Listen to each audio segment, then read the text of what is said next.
अब हम समझ लेते हैं एक्शन रिएक्शन पेयर को। इसको समझने में कुछ स्टूडेंट गलती करते हैं, जैसे कि ये अर्थ है और अर्थ के ऊपर ये टेबल है और टेबल के ऊपर एक बुक रखी हुई है। तो कुछ स्टूडेंट का कहना यह होता है कि ये बुक टेबल पे जो फोर्स लगा रही है वो इसके वेट के इक्वल, यानी कि mg के इक्वल, और जो टेबल है वो बुक पे एक फोर्स लगा रही है नॉर्मल रिएक्शन n। तो ये एक्शन रिएक्शन का पेयर वो बता देते हैं। और यहाँ पे कॉन्सेप्ट आपका देखिए, वो बात अलग है कि वैल्यू आपस में इक्वल हो जाए, लेकिन ये एक्शन रिएक्शन का पेयर नहीं बना। तो एक्शन रिएक्शन का पेयर कैसे बनेगा? एक्चुअल में ये जो mg फोर्स है ये टेबल ने बुक पे नहीं लगाई, ये mg फोर्स जो लगाई वो अर्थ ने लगाई। यानी कि आप इस चीज को ऐसे कह सकते हैं, अगर हम सिर्फ बुक के लिए दिखाएं तो हम कहेंगे कि बुक पे एक फोर्स लगाई, force on book due to earth. Book पे अर्थ ने फोर्स लगाई। क्यों क्या थी?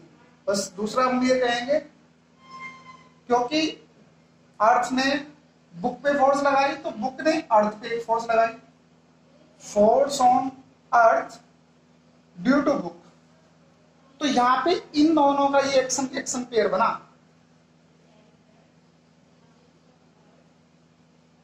Here FBE and FEB is an action reaction pair. ये एक एक्शन रिएक्शन पेयर है। दूसरा पेयर जो बनेगा वो इस तरीके से बनेगा कि ये जो टेबल है, इस टेबल ने इस बुक पे एक नॉर्मल रिएक्शन लगाई, यानी कि force on book due to table. तो उस कंडीशन में आप ये कहेंगे कि ये जो बुक है ये टेबल पे एक फोर्स लगा रही है। उस फोर्स को मैं यहीं पे दिखा देता हूं, ऐसे नीचे की तरफ करके यहीं पे दिखा देता हूं। एक फोर्स जो है वो कौन लगा रहा है? वो लगा रही है ये बुक किस पे? टेबल पे। Force on table due to book. तो यहां पे ये एक एक्शन रिएक्शन पेयर बना, FBT and FTB is another action reaction pair। यानी कि ये बात कहना गलत है कि जो वेट है mg, ये फोर्स लगी किस पे, या इस तरीके से कहना कि नॉर्मल रिएक्शन और वेट एक एक्शन रिएक्शन पेयर है, ऐसा कहना गलत है। एक्चुअल में mg जो फोर्स है, force on book due to earth, यानी कि अर्थ इस बुक को नीचे की तरफ खींच रही है, फोर्स लगा रही है। तो ये बुक अर्थ पे एक फोर्स लगा रही है ऊपर की तरफ। तो यहां पे बुक और अर्थ का एक एक्शन रिएक्शन पेयर है। तो जो ये पेयर है इसको तो मैंने यहां पे लिख दिया है।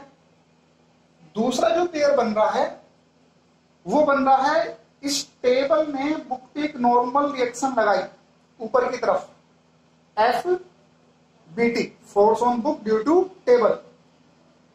तो तो टेबल पे एक फोर्स लगाई होगी, यानी कि force on table due to book. अब ये दोनों आपस में इक्वल इस वजह से हो जाते हैं क्योंकि यहां पे जो बुक है ये किसमें है, रेस्ट में है, इक्विलिब्रियम में, यानी कि यहां पे कोई नेट एक्सेलरेशन नहीं,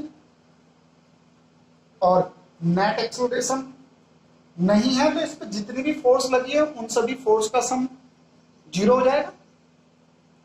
यानी कि इस बुक पे दो फोर्स लग रही हैं, एक तो इस पे टेबल ने फोर्स लगाई ऊपर की तरफ नॉर्मल रिएक्शन, और एक इस बुक पे अर्थ ने फोर्स लगाई नीचे की तरफ mg।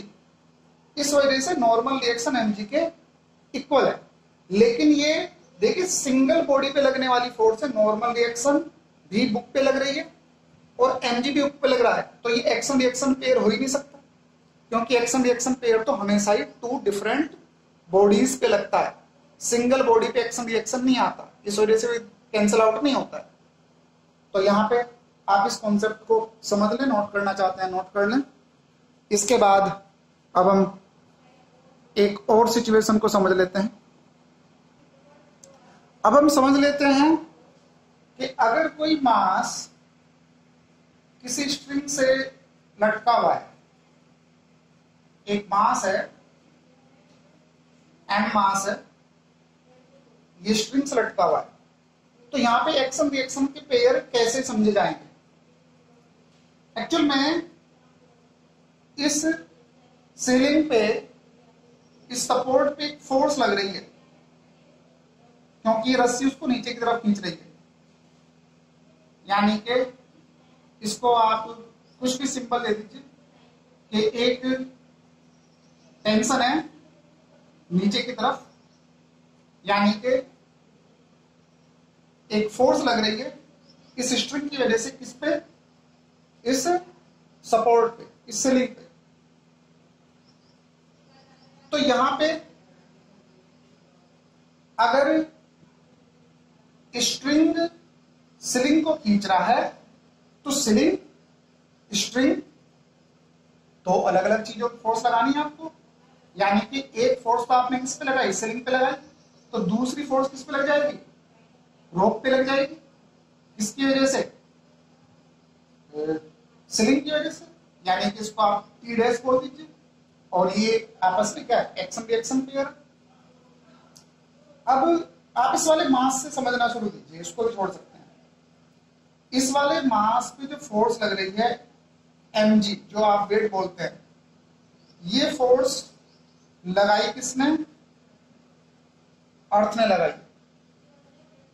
तो अर्थ इस मास पे एक फोर्स लगा रहा है, ये एक्शन है, और ये मास इस अर्थ पे एक फोर्स लगा रहा है, ये अर्थ पे इस मास की रिएक्शन है। तो ये एक एक्शन रिएक्शन पेयर हुआ, इसको हम क्या बोलेंगे, एक्शन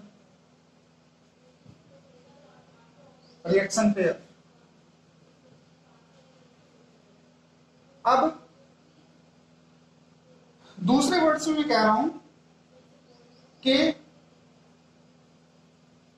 ये मास है तो रेस्ट में, यानी कि इक्विलिब्रियम में होगा, यानी कि इस पे दो फोर्स लग रही होंगी, एक तो इस पे फोर्स लगी किसकी वजह से, अर्थ की वजह से, दूसरा स्ट्रिंग ने इस पे फोर्स लगाई, T डबल डैश कह लीजिए, force on M due to string ने एक फोर्स लगाई। तो अगर स्ट्रिंग ने इस मास पे एक फोर्स लगा रखी है, तो ये जो मास है ये इस स्ट्रिंग पे एक फोर्स लगा रहा है, तो आप उसको कुछ और सिंबल बना लीजिए, T ट्रिपल डैश कर लीजिए, इसको लिख लीजिए force on string due to M, यानी कि मास ने स्ट्रिंग पे फोर्स लगाई और स्ट्रिंग ने मास पे फोर्स लगाई, तो ये एक पेयर बना, ये एक्शन रिएक्शन का पेयर बना। फिर क्योंकि इस मास ने स्ट्रिंग पे एक फोर्स लगा रखी है और ये स्ट्रिंग किससे कनेक्टेड है, एक सीलिंग से, एक छत से या एक सपोर्ट से जुड़ी हुई है, तो ये जो स्ट्रिंग है ये किस पे फोर्स लगा रही है, force on support due to string. तो स्ट्रिंग ने सपोर्ट पे फोर्स लगाई तो सपोर्ट ने भी स्ट्रिंग पे फोर्स लगाई, force on string due to support या स्लिंग, जो भी आप कहना चाहें। तो ये एक पेयर बना। तो यहां पे ये 3 एक्शन रिएक्शन के पेयर बने। क्या आपको ये बात समझ में आ रही है? ये आप चाहें तो नीचे अर्थ लिखा था, इसको देख सकते हैं, समझ सकते हैं। तो इस टॉपिक को फिलहाल इतना ही करते हैं।